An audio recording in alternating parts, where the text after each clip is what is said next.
तो dear student, ये है इसी वर्ष 2024 और 25 के सेशन का बीए फर्स्ट ईयर के फर्स्ट सेमेस्टर सोशोलॉजी यानी कि समाजशास्त्र का पूरा मॉडल पेपर क्वेश्चन पेपर। यदि आपकी परीक्षा कल परसों फिर आने वाले दिनों में सोशोलॉजी की है तो ये मॉडल पेपर आपको जरूर से जरूर देखना चाहिए। इस मॉडल पेपर क्वेश्चन पेपर से आपकी परीक्षा में कौन कौन से क्वेश्चन आ सकते हैं और प्लस इस बार किस प्रकार के क्वेश्चन पूछे जा रहे हैं, इन सभी का आपको आइडिया लगेगा। और प्लस ऐसे कौन कौन से प्रश्न हैं इस मॉडल पेपर में जो आपकी परीक्षा में आएंगे वो भी मैं आपको बताऊंगा, क्योंकि वो क्वेश्चन हमेशा रिपीट हुए, हर वर्ष आए, इस बार भी आए और आपकी भी परीक्षा में आएंगे। तो चलिए बिना देर के वीडियो को शुरू करते हैं। और खास बात इस वीडियो की यह है कि इसमें जो हम महत्वपूर्ण प्रश्न बताएंगे उनका उत्तर भी आपको देने का प्रयास करेंगे। तो चलिए शुरू करते हैं। प्रूफ के तौर पर देख लीजिए, यहाँ पर लिखा है बीए फर्स्ट सेमेस्टर प्रीवियस मतलब कि इसी वर्ष का मॉडल पेपर है, अभी रिसेंटली हुआ है। सोशोलॉजी सब्जेक्ट है। प्रश्न पत्र का नाम है introduction to basic concept of sociology. तो ये सभी यूनिवर्सिटी व कॉलेज के स्टूडेंट के लिए महत्वपूर्ण है, जहाँ पर परीक्षाएं introduction to basic concept of sociology यानी कि समाजशास्त्र की होने वाली हैं। ज़्यादातर यूनिवर्सिटी में 2 घंटे का समय मिलता है, लेकिन कुछ 1-2 यूनिवर्सिटी ऐसी जहाँ पर आपको 3 घंटे का समय भी दे दिया जाता है। ज़्यादातर यूनिवर्सिटी में जो अति लघुत्तरीय क्वेश्चन आते हैं, लघुत्तरीय और दीर्घोत्तरीय, लेकिन इस यूनिवर्सिटी में कुछ पैटर्न अलग है। इसमें आपको मेन क्वेश्चन पे फोकस करना है, ठीक है। ये बात ध्यान रखना, जब भी पेपर मिलेगा तो आपको क्वेश्चन पे फोकस करना है और उसमें कुछ दिशा निर्देश दी जाएंगे, कितने क्वेश्चन करना है, उसका उत्तर कितने शब्दों में लिखना है। ये आपका पेपर जब आपको मिलेगा तो उसमें लिखा रहेगा, तो वहीं से पढ़ लीजिएगा। तो जैसा पहला प्रश्न है कि प्राइमरी ग्रुप, जिसको प्राथमिक समूह बोलते हैं, क्वेश्चन आता है लेकिन बहुत कम आता है, इसलिए आप इसे इग्नोर कर सकते हैं। लेकिन जो अगला प्रश्न है यह आप लोगों के लिए बहुत ही महत्वपूर्ण है। समाजशास्त्र की प्रकृति के बारे में बताना एक रामबाण प्रश्न है, हमेशा रिपीट होता है, तो इस बार भी आपकी परीक्षा में आएगा ही आएगा, नोट कर लीजिएगा, ठीक है, पक्का तय है। उसके बाद अगला प्रश्न है धर्म के बारे में। धर्म से जुड़ा हमेशा प्रश्न आता है, नोट कर लीजिए, ये भी रामबाण और हमेशा रिपीट होने वाला क्वेश्चन, 100% फंसेगा, नोट कर लीजिए। बाद में मत बोलिएगा कि सर बताया नहीं, ठीक है, क्योंकि ये क्वेश्चन लगातार रिपीट हो रहा है। और जो हमारी मेन चैनल सक्सेस 2 पे महासंग्राम वीडियोज आई उसमें लगातार इन सभी प्रश्नों का उत्तर मैंने बताया भी और देख लीजिए, प्रश्न पूछा भी गया है, ठीक है। उसके बाद अगला प्रश्न है कि बहु संस्कृतवाद क्या है। ये क्वेश्चन आता है लेकिन बहुत कम आता है, तो आप इसे इग्नोर कर सकते हैं। लेकिन जो नेक्स्ट क्वेश्चन आपको देखने को मिल रहा है ये रामबाण है, हमेशा रिपीट हुआ, इस बार भी रिपीट होगा। सामाजिक गतिशीलता क्या है, सामाजिक गतिशीलता के बारे में बताइए, एक रामबाण और हमेशा रिपीट होने वाला क्वेश्चन है और हमेशा आता है, इस बार भी आपकी परीक्षा में फंसेगा, नोट कर लीजिए, 100% श्योर है, ठीक है। उसके बाद आपको अगला प्रश्न देखने को मिलेगा कि समाजशास्त्र क्या है। समाजशास्त्र क्या है, समाजशास्त्र की परिभाषा दीजिए, समाजशास्त्र का अर्थ बताइए, ऐसा प्रश्न आपको आपकी परीक्षा में देखने को मिल सकता है। उसके बाद समाजशास्त्र की विषय वस्तु की व्याख्या कीजिए, ऐसा प्रश्न आ सकता है। तो रामबाण प्रश्न है, हमेशा रिपीट हुआ, इस बार भी आएगा। समाज क्या है, समाजशास्त्र की परिभाषा दीजिए, समाज की मतलब समाज और समाजशास्त्र दोनों एक रामबाण प्रश्न है, दोनों की विशेषताएं, दोनों की परिभाषा, दोनों का अर्थ, ये आपकी परीक्षा में आपको देखने को मिलेगा, नोट कर लीजिएगा, 100% श्योर वाला क्वेश्चन। कुछ क्वेश्चन होते हैं रामबाण हमेशा रिपीट होते हैं, ये उसी टाइप का है, ठीक है।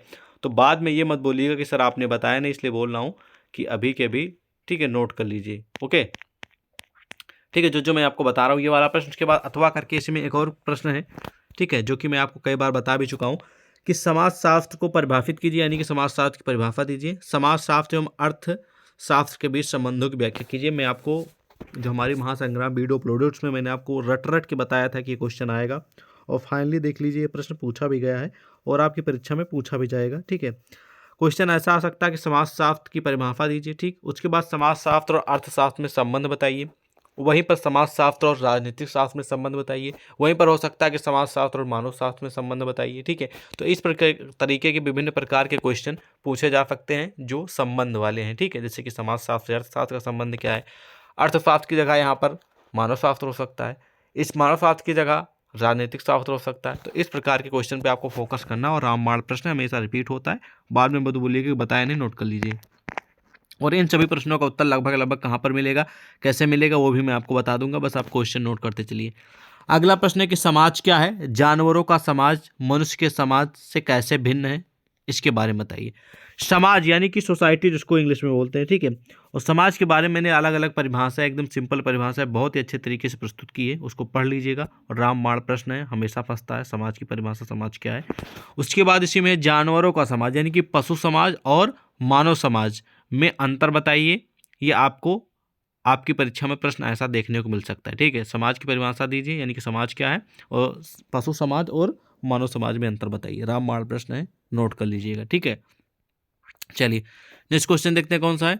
नेक्स्ट क्वेश्चन अथवा करके है, हालांकि मेन क्वेश्चन पे आपको फोकस करना है। नेक्स्ट क्वेश्चन ये है कि संस्था को परिभाषित कीजिए, संस्था जिसको इंस्टीट्यूशन बोलते हैं। और ये भी रामबाण प्रश्न है, हमेशा रिपीट हुआ, इस बार भी रिपीट होगा, नोट कर लीजिए। संस्था की परिभाषा ज़्यादा आता है।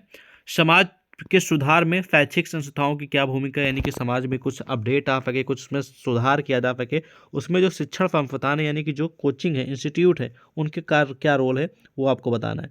तो समाज में जो कुरीतियाँ फैली हैं, इनको लोग, जो मन में लोगों की कुरीतियाँ प्लस समाज में कुरीतियाँ फैली हैं, ठीक है, तो अगर इंस्टीट्यूट में कोई शिक्षा के लिए जाएगा, पढ़ने के लिए जाएगा, ट्रेनिंग लेने के जाएगा, तो कहीं ना कहीं उसमें उसको बहुत सारे बदलाव देखने को मिलेंगे, ठीक है। तो इसलिए एजुकेशन यानी कि शैक्षिक संस्थाएं, इंस्टीट्यूशन का बहुत बड़ा योगदान है समाज के सुधार में, ठीक है। अगर इंसान पढ़ा लिखा है तो सिंपल सी बात है, वो समाज में अच्छे पर रहेगा, अच्छे से हर लोग से बोलेगा, बिहेव करेगा, ठीक है। अगर वो अनपढ़ है तो वो अनपढ़ वाले ही बातें करेगा, ठीक है, फालतू की बातें, लड़ाई झगड़ा ये सब करेगा, ठीक है। तो इसलिए कहा जाता है कि समाज में शिक्षा का भी होना बहुत जरूरी हो, इंस्टीट्यूशन यानी कि जिसके माध्यम से शिक्षा मिलती है, ठीक है। महत्वपूर्ण प्रश्न, नोट कर लीजिए। उसके बाद इसी में एक और प्रश्न है कि भौतिक एवं अभौतिक संस्कृत के बीच अंतर स्पष्ट कीजिए। तो सेम टू सेम क्वेश्चन आने की गारंटी नहीं है, लेकिन संस्कृत यानी कल्चर क्या है, संस्कृत की परिभाषा दीजिए, संस्कृत क्या है, ऐसे प्रश्न आपको देखने को मिल सकते हैं। और एक और है सांस्कृतिकरण, ठीक है। और यहीं पर एक और क्वेश्चन याद आ गया, सामाजिक अस्थिरीकरण, ठीक है, ये भी क्वेश्चन महत्वपूर्ण है। तो संस्कृत के बारे में परिचय पढ़ लीजिएगा, कल्चर जिसको बोलते हैं, रीति रिवाज, और एक महत्वपूर्ण प्रश्न है, ठीक है। सेम टू सेम तो नहीं आने गारंटी, लेकिन ये संस्कृत वाला टॉपिक पढ़ लीजिएगा, ठीक है, महत्वपूर्ण प्रश्न है। ओके, चलिए नेक्स्ट क्वेश्चन देखते हैं। नेक्स्ट क्वेश्चन है कि विवाह को परिभाषित कीजिए, यानी कि विवाह की परिभाषा दीजिए और विवाह के प्रमुख उद्देश्य बताइए, ठीक है, और इसके महत्व के बारे में भी आपको लिखना है, ठीक है। ये भी रामबाण प्रश्न है, हमेशा रिपीट होता है आपकी परीक्षा में, इस बार भी 100% पूछा ही पूछा जाएगा, क्योंकि कुछ क्वेश्चन होते हैं जो कॉमन होते हैं, वो हमेशा रिपीट होते हैं। तो ये उसी टाइप का क्वेश्चन है, हमेशा रिपीट होने वाला, ठीक है। तो विवाह की परिभाषा लिखना है, ठीक है। और यहीं पर एक और क्वेश्चन ऐड हो सकता है कि हिंदू विवाह के बारे में बताइए, हिंदू विवाह की परिभाषा दीजिए, हिंदू विवाह के बारे में परिचय दीजिए। ऐसा भी प्रश्न आपको देखने को मिल सकता है और कई बार रिपीटेड भी है। और विवाह की परिभाषा प्लस हिंदू विवाह, दोनों में से आपको ऐसे कोई ना कोई देखने को जरूर मिलेगा, ठीक है। और विवाह के उद्देश्य क्या, विवाह लोग करते हैं तो विवाह किस लिए करते हैं, ठीक है, इसके बारे में भी लिखना है। ये भी एक रामबाण प्रश्न और हमेशा रिपीट होता वाला क्वेश्चन है, मतलब कि हमेशा फंसता है, और इसके महत्व के बारे में बताएंगे, ठीक है। और यहाँ पर आपको कुछ क्वेश्चन हम आपको ऐड और करना चाहेंगे, जिसमें से एक क्वेश्चन बहुत ही महत्वपूर्ण है, परिवार किसे कहते हैं, ठीक है, परिवार की परिभाषा दीजिए, ठीक है। नातेदारी किसे कहते हैं, ठीक है। और ज्वाइंट फैमिली, जिसको आप लोग सामूहिक परिवार किसे सामूहिक परिवार कहते हैं, उसकी परिभाषा दीजिए, ठीक है। इस तरीके के भी प्रश्न आपको आपकी परीक्षा में देखने को मिल सकते हैं, ठीक है।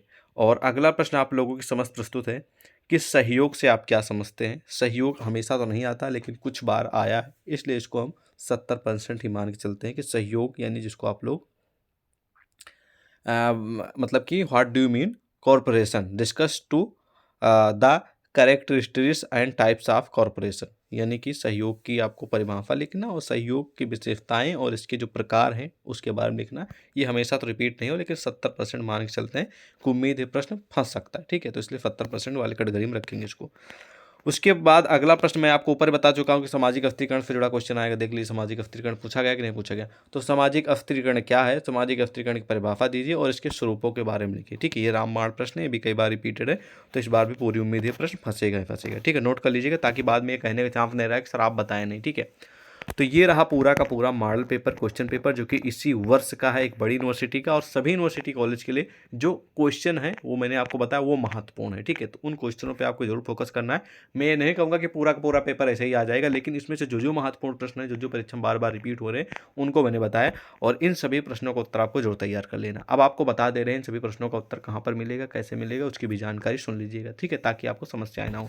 दो तरीके से आपका आंसर मिल सकता है। तो सबसे पहले आपको, आपके पास क्वेश्चन बैंक सीरीज है, बुक है, तो उसमें पढ़ लीजिएगा ढूंढ के। नहीं है तो आप गूगल बाबा सबके पास है, मोबाइल में इंटरनेट है, गूगल पे जाइए, वहाँ पर जैसे आपको धर्म के बारे में नहीं पता तो धर्म डाल दीजिए, धर्म का आंसर आ जाएगा। उसके बाद सामाजिक गतिशीलता क्या है, आप इतना डालेंगे उत्तर आ जाएगा, ठीक है। इसी तरह जितने भी प्रश्न है इसमें, उन सभी का दूसरा तरीका ये है कि आप हमारे इसी वीडियो के डिस्क्रिप्शन में टेलीग्राम व्हाट्सअप का लिंक मिल जाएगा, तो दोनों से आप लोग ज्वाइन हो सकते हैं, ठीक है।